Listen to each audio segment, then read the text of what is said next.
Buenos días con todos los que nos acompañan de manera presencial y también vía Zoom. Hoy día la doctora Fernanda Krieger tuvo un imprevisto y por lo tanto no puede estar presente, pero nos ha dejado la charla grabada.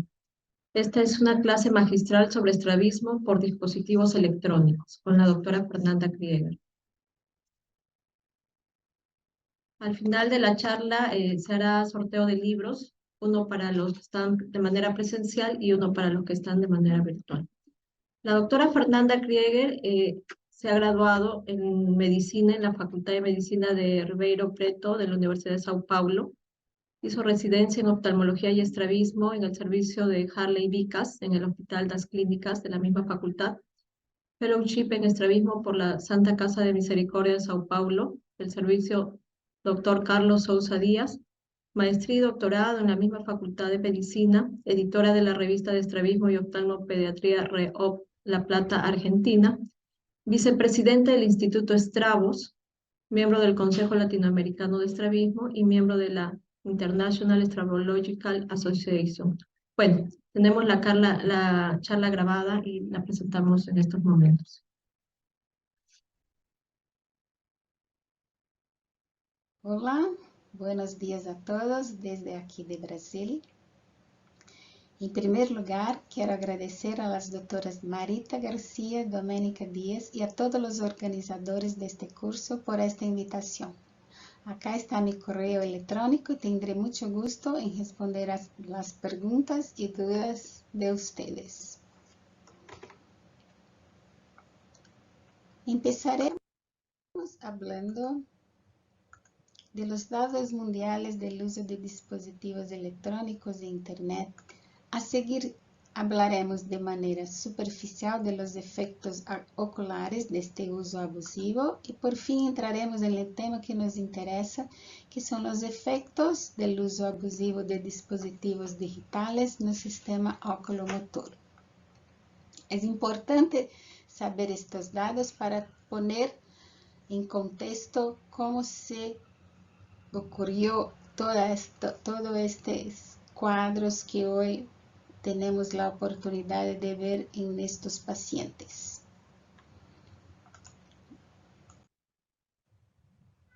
Datos de este año, de enero de este año, muestran que la población mundial de aproximadamente 8 mil millones de personas, 68% tienen un teléfono celular y 64% son usuarios de Internet.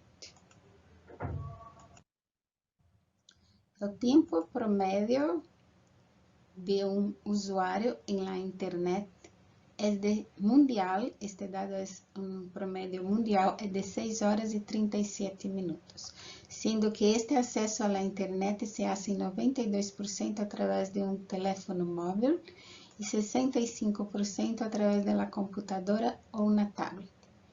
Y, como sería de esperar, la población urbana tiene más acceso a la Internet, usa más a Internet que la población rural. Como he dicho, este tiempo promedio de un usuario en la Internet diario nos interesa, porque esto acarretará la demanda en el sistema visual, en el sistema oculomotor. En el rango etario de 16 años hasta 64 años, el promedio mundial es de 6 horas y 37 minutos. En Brasil, este tiempo es mucho mayor y un poquito menos en Argentina, Colombia y Chile. Es interesante notar en países como China y Corea del Sur que este tiempo está alrededor de 5 horas diarias.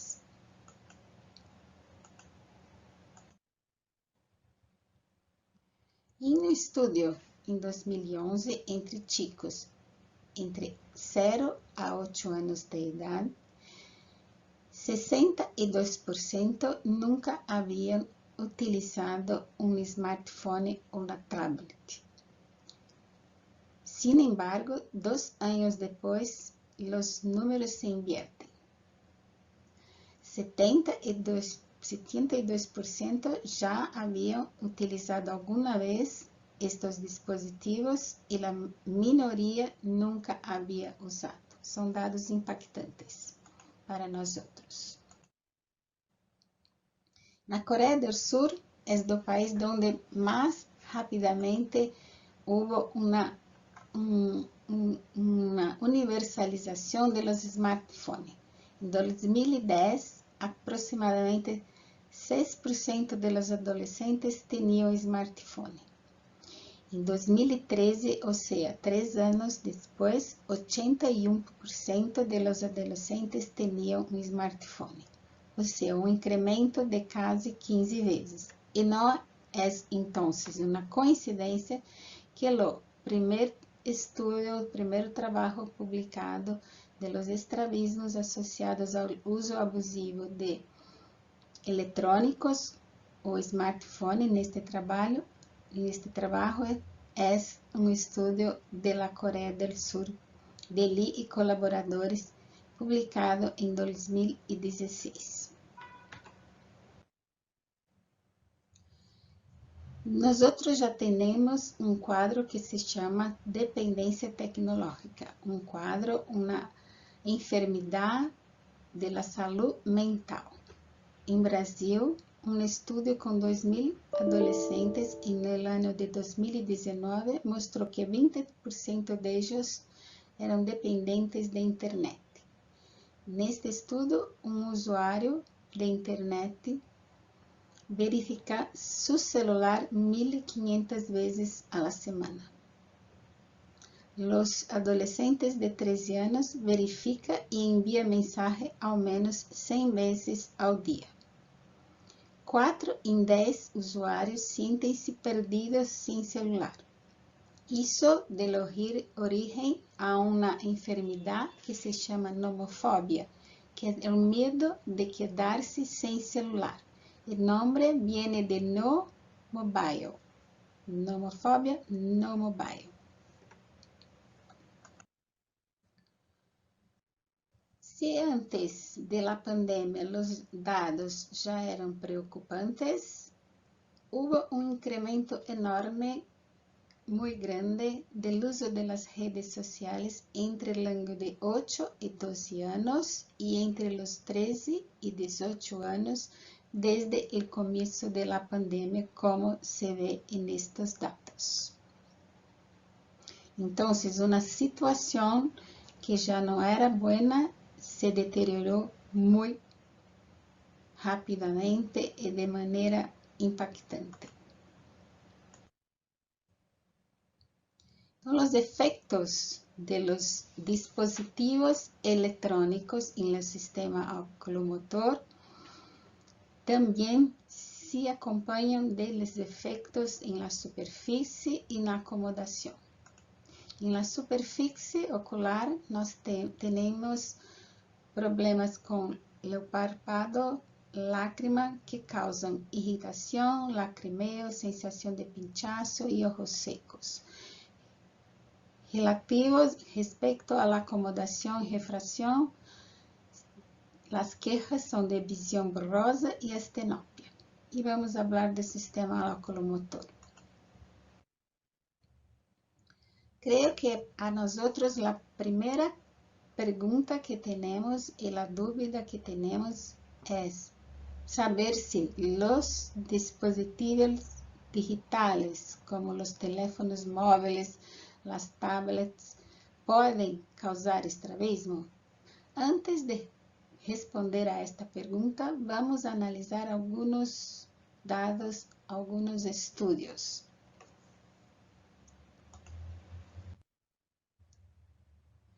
Este é o primeiro trabalho publicado de um estrabismo, neste caso de uma esotropia comitante adquirida aguda, relacionada ao uso excessivo de smartphone. O trabalho que é citado anteriormente, trabalho da Coreia do Sur, de Lee e colaboradores. Estes autores descreveram 12 pacientes com promédio de idade de 13 anos, um rango de 6 a 16 anos, que não mostravam anormalidade em el exame de neuroimagem sem história prévia de estrabismo com uso de smartphone maior de 4 horas ao dia por 4 meses ou mais. Estes pacientes apresentavam uma esotropia no promédio de 27 dioptrias, de 15 até 45, e esta esotropia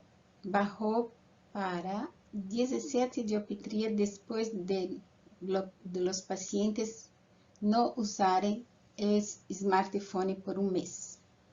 A cirurgia foi indicada em 5 destes 12 pacientes, 2 la recusaram.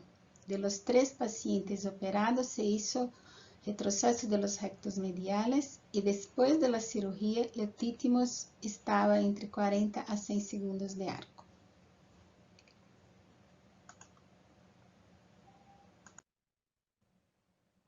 Este trabalho apresentamos em Clave de 2017 em Buenos Aires,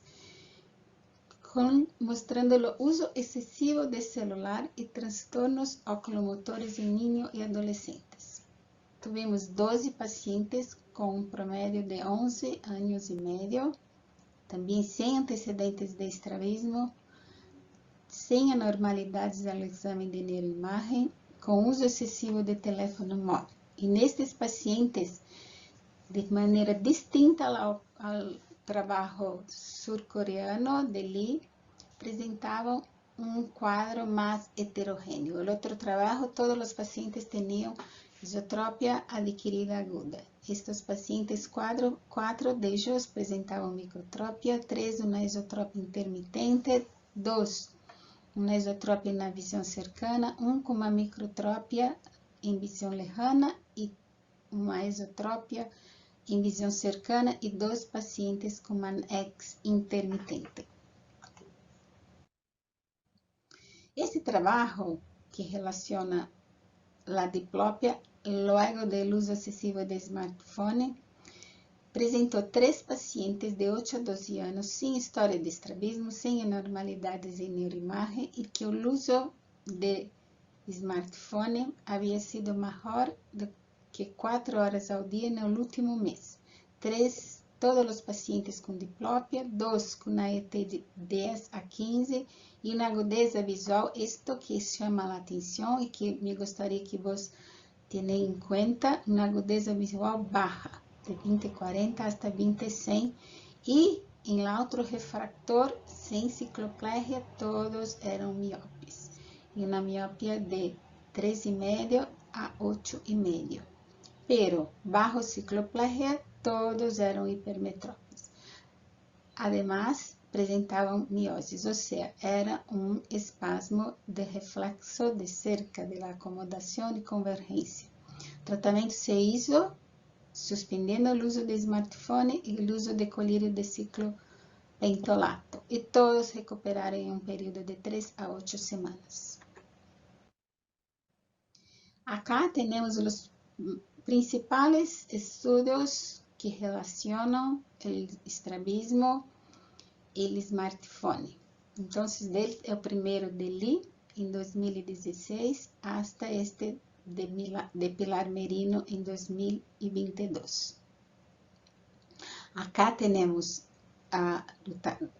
o número de pacientes, as horas ao dia de uso e o mecanismo involucrado. Como veem, os mecanismos são heterogêneos.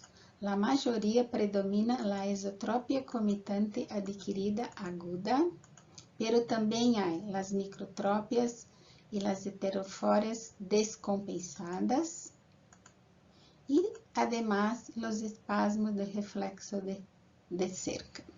Então, a causa de los estrabismos ou los estrabismos associados aos dispositivos eletrônicos, ao uso abusivo dos dispositivos eletrônicos, não é solamente como a maioria dos trabalhos da literatura, que são a esotropia comitante adquirida aguda. O quadro é heterogêneo, desde a esotropia comitante adquirida aguda hasta microtropias, heterofórias ou heterotrópias descompensadas e el espasmo del reflejo de cerca, no espasmo de acomodación convergencia. Entonces, a eso nos junta algunos trabajos que muestran a influencia del trabajo de cerca en la acomodación en la emergencia. Este estudio en 43 mujeres voluntarias saludables con un promedio de edad de 24 años y se midió la acomodación y la convergencia antes y después de 8 horas de trabajo en la computadora y se encontró una disminución de la convergencia y de la acomodación. Este otro trabajo se hizo con adultos jóvenes saudáveis em que quedam em la computadora jogando os videojuegos. Então, 50 voluntários saudáveis de 19 a 35 anos se estudaram estes pacientes antes e depois de jogar ao videojuego por 4 horas seguidas. Presentavam depois deste tempo uma exoforia de cerca, com uma diminuição da acomodação e emergência, además uma frequência de parpadeio diminuída. Então, de todo que hablamos, podemos concluir que os mecanismos, a resposta a nossa pergunta, os mecanismos subjacentes potenciais em la gênese de los estrabismos associados a los eletrônicos. Então, há que haver uma predisposição individual porque não há uma correlação clara com os números de usuário de dispositivo digital e de internet com o estrabismo. Está evidente que todos nosotros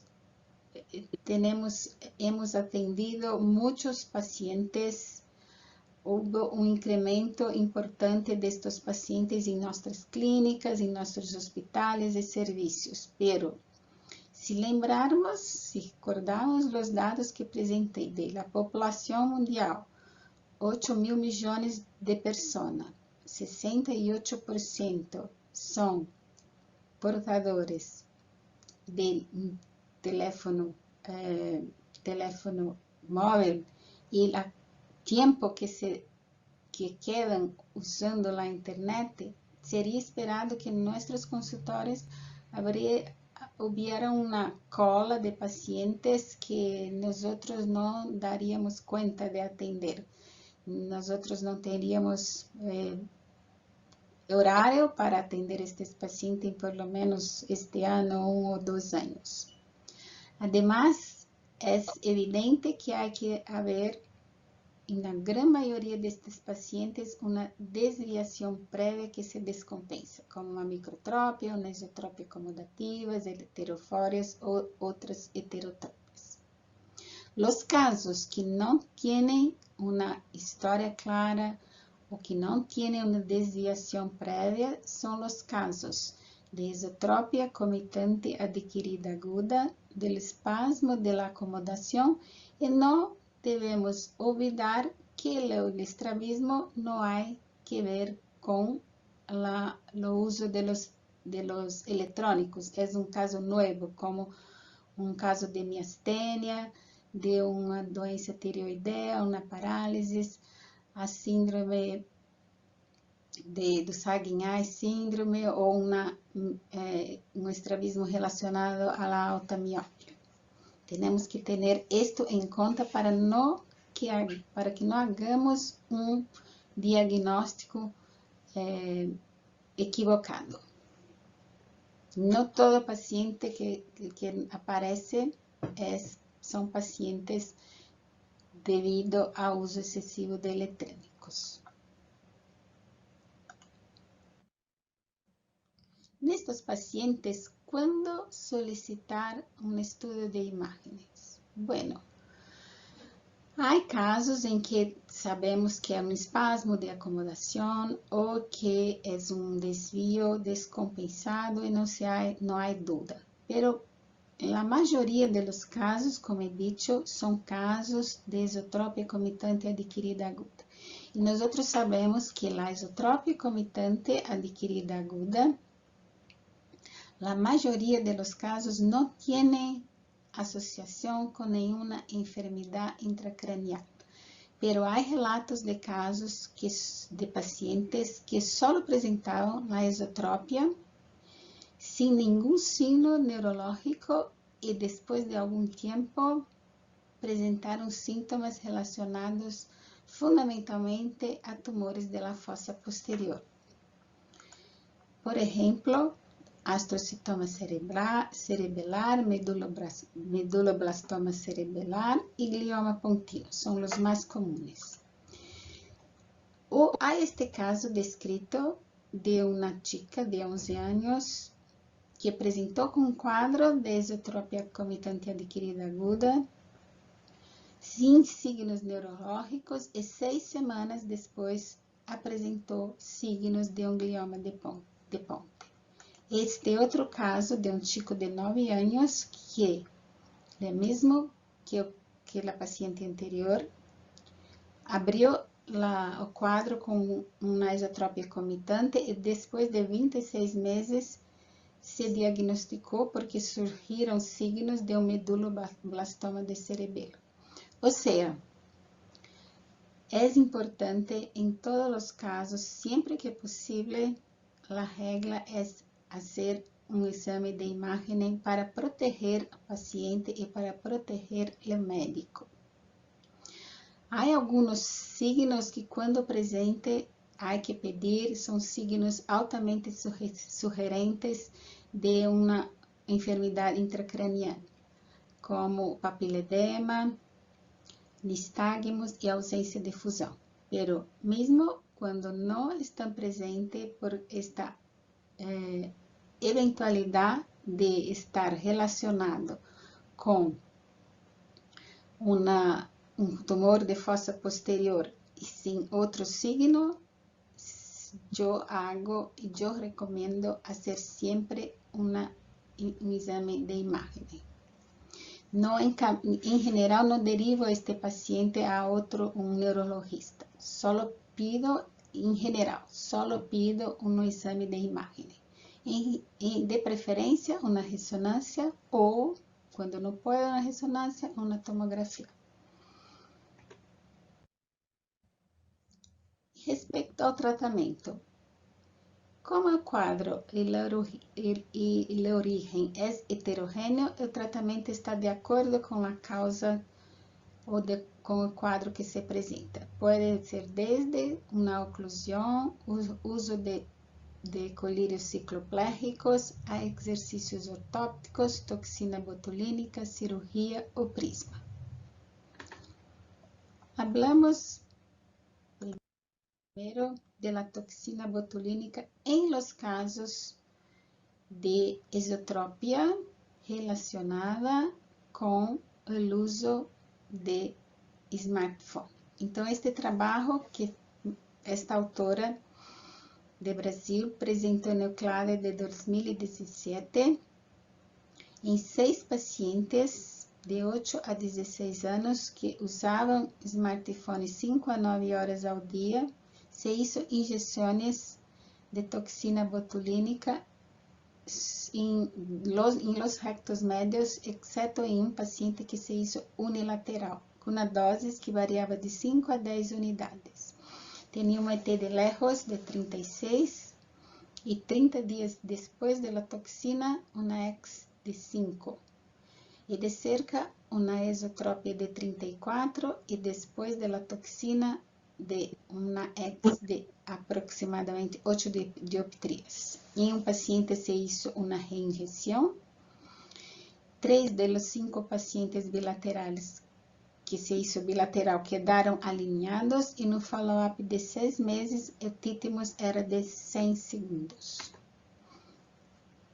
Este outro trabalho de 2021, o autor, em 60 pacientes, dividiu em 2 grupos, 40 pacientes com toxina botulínica e 20 com cirurgia.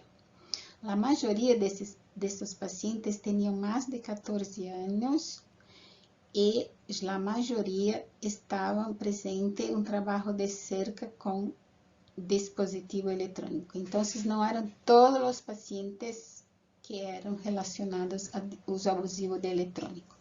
Esse é isso. Para os desvios menores que 30, nos rectos mediais de 4 unidades, 30-40, 5 unidades, 40-50, 6 unidades, e maior que 60, 7 unidades.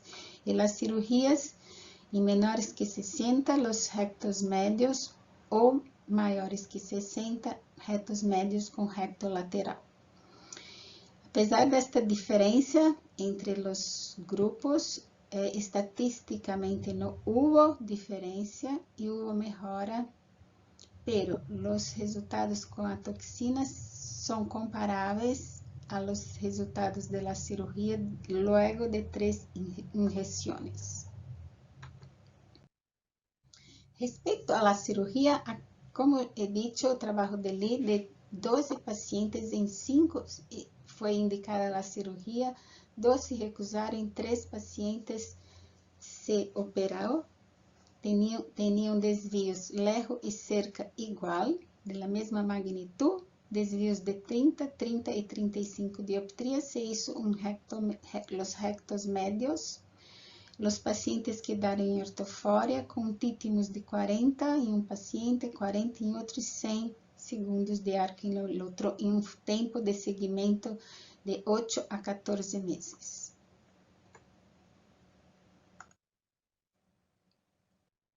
Este outro trabalho de 45 pacientes com esotropia adquirida comitante aguda, 14 estavam associados com uso abusivo de celular ou computador.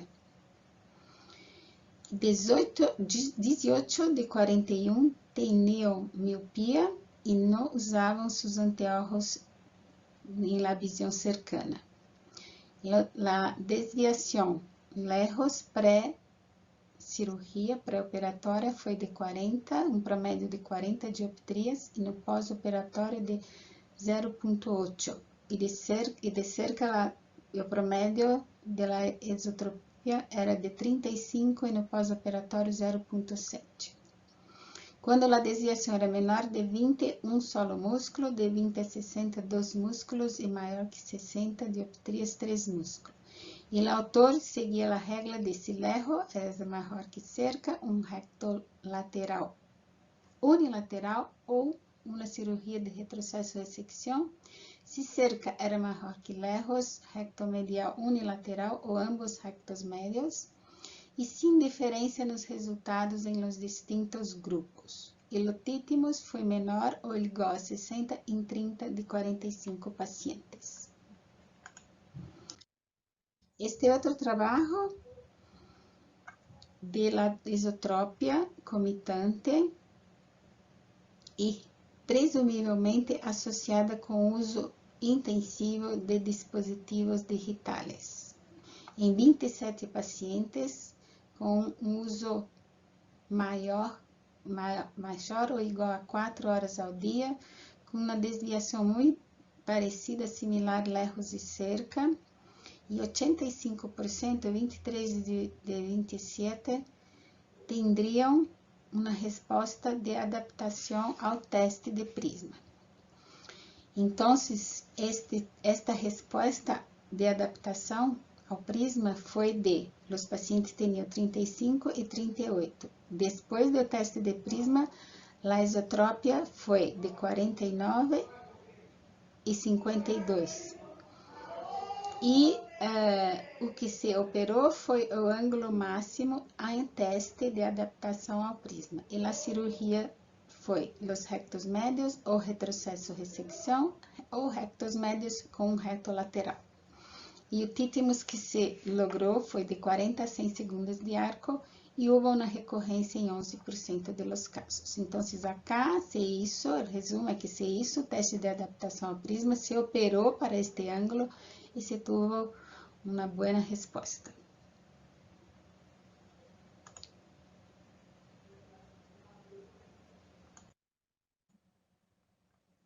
Este otro trabajo en los pacientes también con esotropia comitante aguda, 24 pacientes com um promédio de 26 anos. Em 13 desses 24 pacientes, havia uma associação com o uso de celular nos últimos 4 meses, mais que 4 horas ao dia. A desviação lejos e cerca era muito similar, 33 dioptrias, e passou para aproximadamente 3 dioptrias prismáticas. De dos pacientes que hicieron retroceso-resección, que fueron 18, el éxito fue en 17. Y los que fizeram rectos medios bilaterales, que fueron 6 pacientes, no hubo éxito en 4 pacientes. No se puede concluir mucho porque el tamaño de la muestra es muy pequeña en el grupo de los rectos mediales. Como se puede observar, no es fácil que haya trabajos que hablan de cirugía solo en casos de esotropia relacionada al uso abusivo de electrónicos. Es por eso que estoy presentando lo que existe de la cirugía en las esotropias comitantes adquiridas e analisar um subgrupo onde há um uso abusivo de los eletrônicos, quando não é um trabalho solamente de los eletrônicos. Este outro trabalho também é o que estava falando, são 15 pacientes com esotropia comitante e 5 deles haviam uso excessivo de tablet e smartphone. Dos 5 pacientes apresentavam uma microtrópia. Destes 5 pacientes, 3 se hizo um retrocesso bilateral de los rectos médios, em uma ressecção do recto lateral, unilateral, e de los 5 pacientes retrocesso-ressecção. A dose do retrocesso do recto médio promédio foi de 4,5 e do recto lateral 6,5. A esotropia de lejos variava de 16 a 35 e no pós-operatório de 0 a 10, e de cerca de 14 a 35 no pré-operatório e no pós-operatório de 0 a 8. Houve um bom resultado motor em todos os 5 pacientes e um bom resultado sensorial em 3 dos 5 pacientes.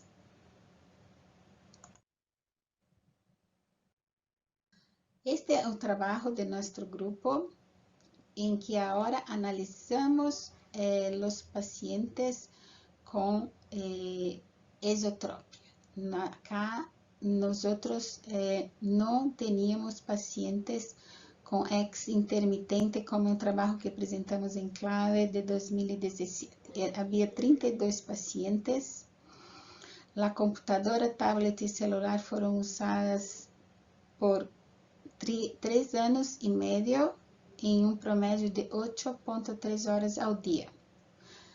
Os pacientes tinham previamente uma heterofória, uma microtrópia ou um espasmo de convergência ou uma esotropia com CA sobre a alta, e havia nesse nosso estudo pacientes com a esotropia comitante adquirida aguda. A desviação foi maior de cerca que de lejos, nestes casos, e o tratamento se hizo por oclusão, exercícios rotóticos, prisma ou cirurgia. De los 32 pacientes, 11 se hizo cirurgia, que foram 7 retrocesso de los mediales, 3 retrocesso de los laterales, resecciones de los laterales e 1 retrocesso-resecção. Em 2 pacientes se reoperaram para corrigir uma subcorreção.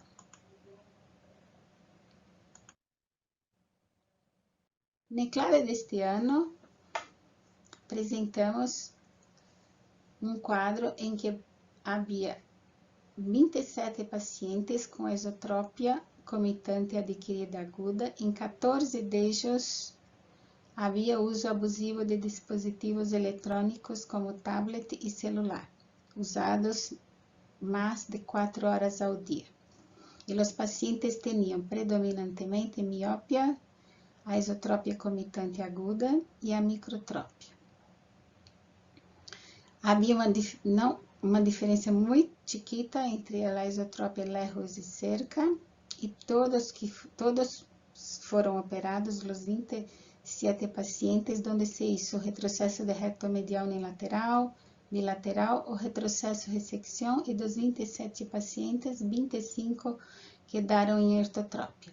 E neste trabalho, además de apresentar os resultados quirúrgicos nestes pacientes, nós hicimos uma proposta de uma reevaluação da classificação da esotropia comitante adquirida aguda, que é classicamente considerada como tipo 1 de Swan, tipo 2 de Burian ou Francisquet, e tipo 3 de Biochovsky. E o que passa é que, em la gran maioria de los trabalhos que existem publicados, e também com nossos pacientes, os pacientes não se encaixam, não estão em nenhuma das classificações. Então, há que reevaluar esta classificação da esotropia comitante adquirida aguda em tipo 1, 2, 3. Cada um destes há que reevaluar e añadir, agregar outros tipos, outras classificações. Então, este é o trabalho que apresentamos agora aí em Lima, no CLADE, em maio deste ano.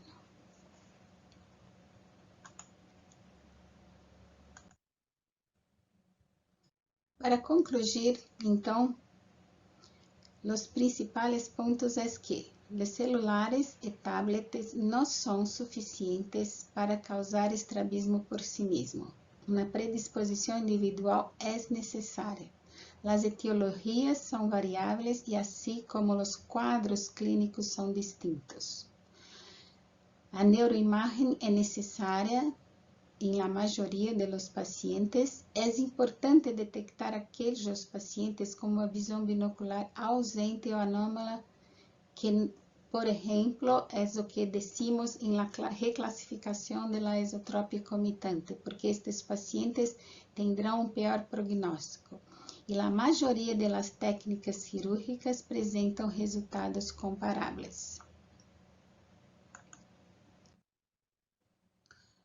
Muchas gracias por tu atención y, como ya he dicho, aguardo las preguntas y dudas en mi correo electrónico. Muchas gracias.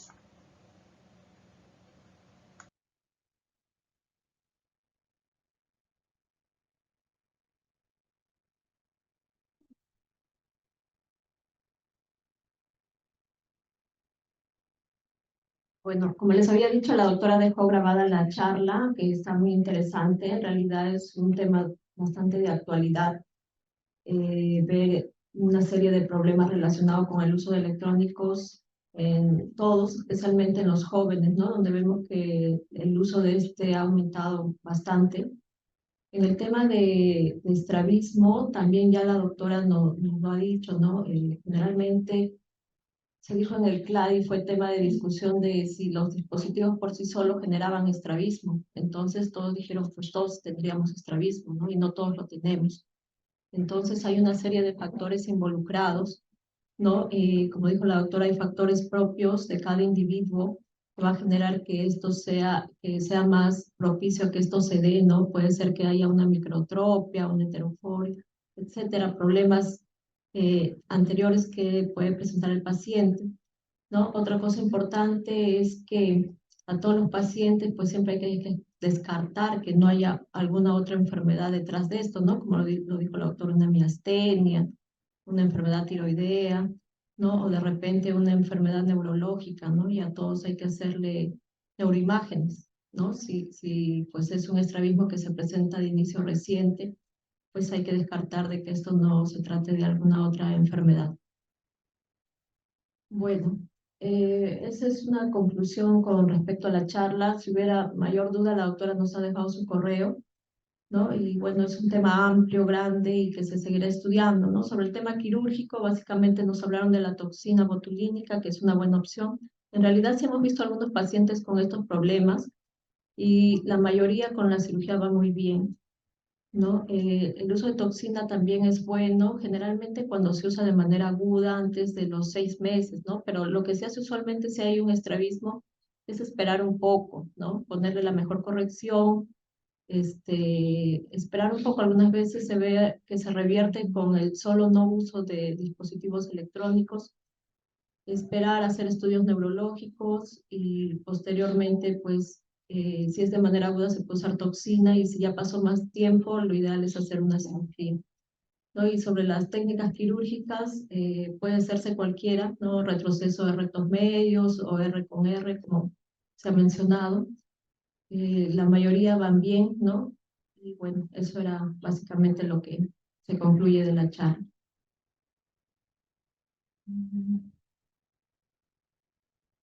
Bueno, vamos a proceder al sorteo de libros.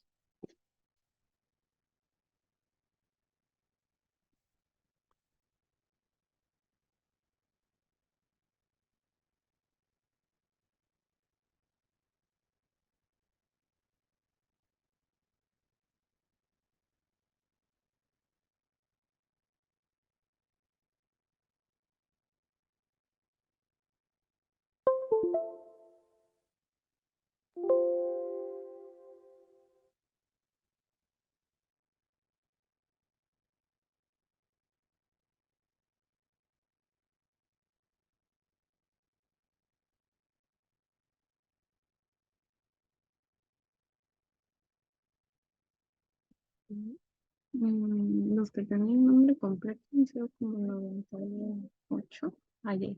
Ujú. Ah,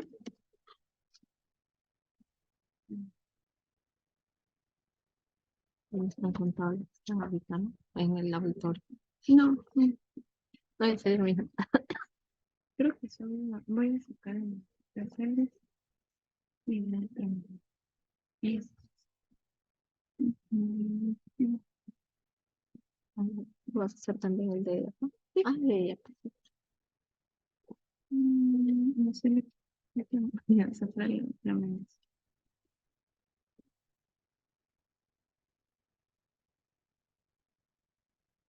Bueno, hubieron 98 participantes de Zoom que tenían el nombre completo, entonces lo vamos a sortear entre ellos.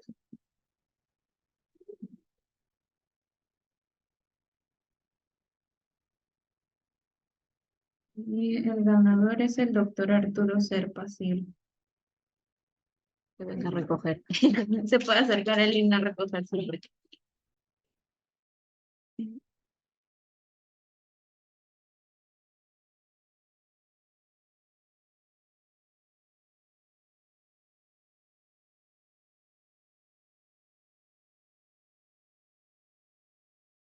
Y bueno, invitarlos para la clase magistral del día de mañana sobre estrabismos disociados con la ponente invitada internacional, la doctora Susana Bamia, y como moderadora la doctora Doménica Díaz.